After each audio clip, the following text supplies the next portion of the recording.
Good afternoon, everybody. This is Alan Weber from the Mayor's Office, and thank you for joining me.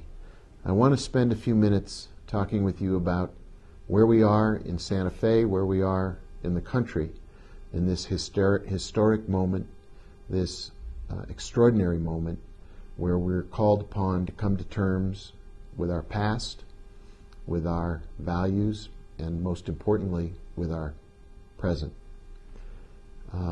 I thought I'd start a little formally before I get to my remarks by quoting President Abraham Lincoln.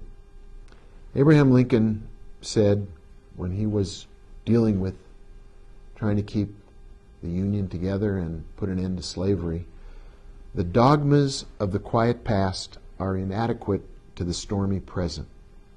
The occasion is piled high with difficulty, and we must rise with the occasion. As our case is new, we must think anew and act anew. We must disenthrall ourselves, and then we shall save our country." We are at that moment again now, in the country and in the city.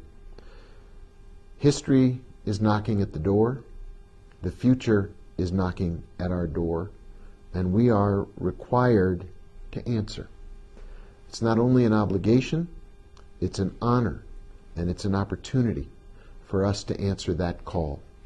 We have a chance to make a difference, to step into this moment for the sake of our children and our grandchildren, and to speak truth about the past, address the traumas, the inequities, the failures, the efforts that have been made historically to deal with racism, to deal with bias and discrimination, and today to make a difference, to change it, to address it, to fix it. That's our job. It's my belief that Santa Fe is positioned better than any city in the country for this moment, thanks to the advocates of change in all parts of our community, starting with the Tewa Women, the Three Sisters Collective, the All Pueblo Council of Governors, Mayor Gonzalez when he was in office, the leaders of the Fiesta Council, the leaders of the Caballeros and the Archdiocese, all over the past years have recognized that we must be honest about our past if we're going to be honest about creating our future, and that we have to take account of ourselves, not to keep score and not to have a competition over suffering, but to recognize that New Mexico, northern New Mexico, has a dark and bloody past, and that we are resilient in overcoming it, and even more resilient in coming to a better future. That's where we are today. When the history of the 21st century is written, the year 2020 will go down in history as the moment when we either stepped up and took advantage of the challenges we're facing, or we shrink from them and we allow the past to swallow us up. I believe that this is a moment when we should not be afraid, and we should not be fearful of ourselves, of our neighbors, or of this challenge. We really must build on our past, build on the proclamation that was signed in 2018, and now take even more dramatic steps to embrace what is the best in Santa Fe. I'm speaking in particular at the moment about the challenge of the Native American community and the historical conflict, the racism they've suffered, and the pain they've had to endure. Some of that is embedded in the statues, the monuments that are in our community. Some of it is in language, some of it is in place, some of it is in treatment of those individuals by our community, whether intended or unintended. But the time has come, I believe, for us to step into the moment and to walk into the future and to take decisive action. My intention as mayor is to call for the obelisk located in the Santa Fe Plaza to come down, to call for the Kit Carson obelisk located in front of the Santa Fe Courthouse to come down, and to remove the Don Diego statue and to put it perhaps in a safe place while we look for its proper home. My belief is that we must take these steps now because they are the right thing to do. It is a moment of moral truth, and we've been called to do it by our Native American colleagues, friends, and family members, and it is long overdue. We do it with an honest heart. We do it with a sense of embracing the opportunity to walk forward together toward reconciliation. But it must be done as an honest reconciliation. It must be acknowledged that there have been suffering and pain enough, and that it's time to stop celebrating violence.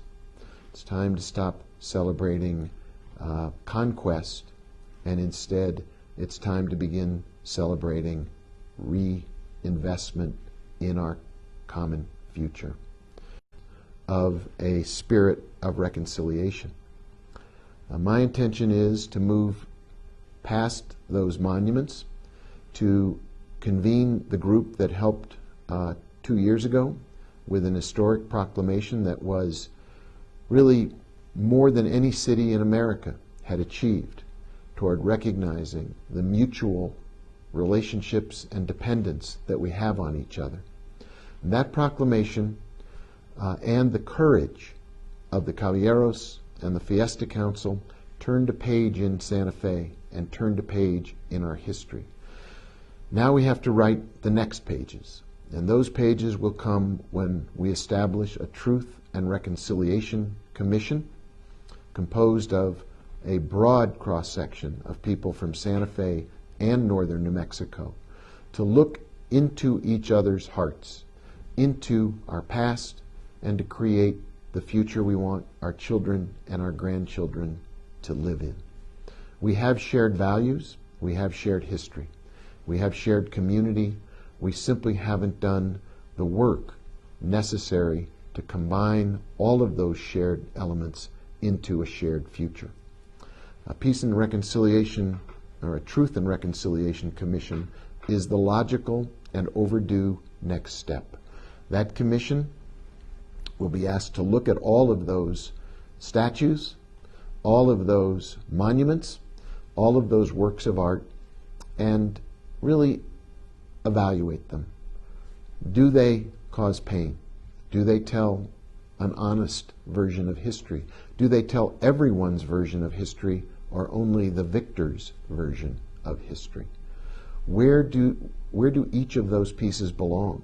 Maybe they belong in a museum. Maybe they belong in a particular collection that tells the story of northern New Mexico history. Maybe they belong exactly where they are, with a new plaque or a new explanation to go into the context of why they're there and what the story is that they tell. But simply leaving things as they are is not an option. We must disenthrall ourselves, and then we shall save our country. The dogmas of the past are inadequate to the stormy present.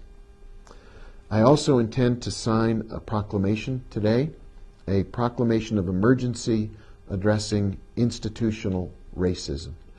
And that proclamation recognizes that we are taking action both to address the moral truth of the moment and also the legal truth of the moment. And we must act on both paths together. There is more to come. There is more to be said, and there is much more work to be done. Tomorrow afternoon, there will be a peaceful protest at the plaza addressing these issues. And I will be there. I invite you to be there to keep it peaceful and to represent the entirety of our community. The one group that I do not invite to be there are highly armed, self-proclaimed vigilante groups.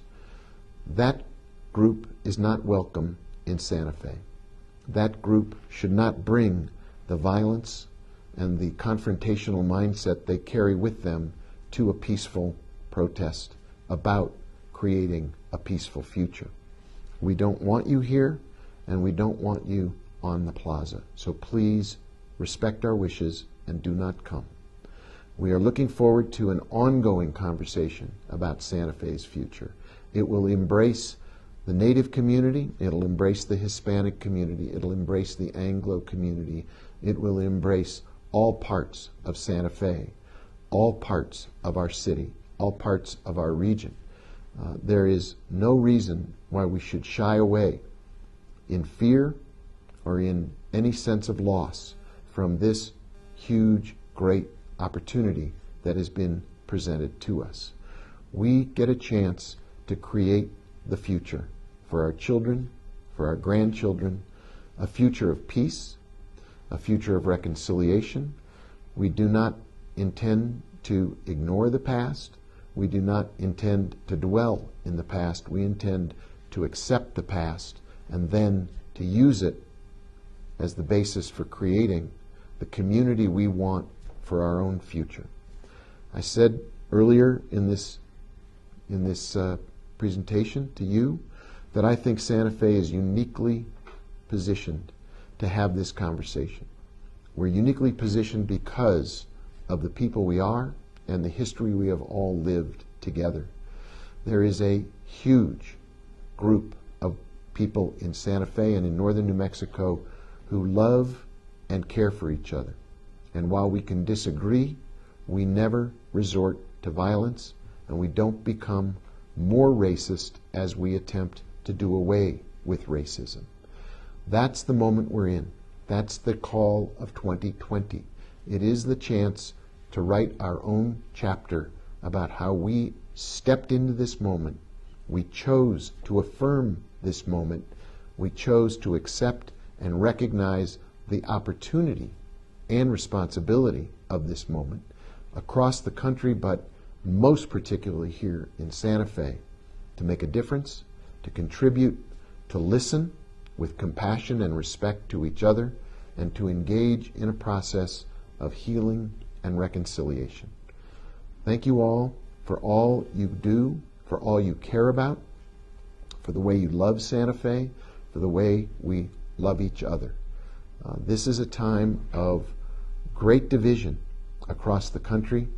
It must be, can be, and should be a time of great unity, standing together in Santa Fe for the good of Santa Fe, for all the people of Santa Fe, and to do it together. Thank you.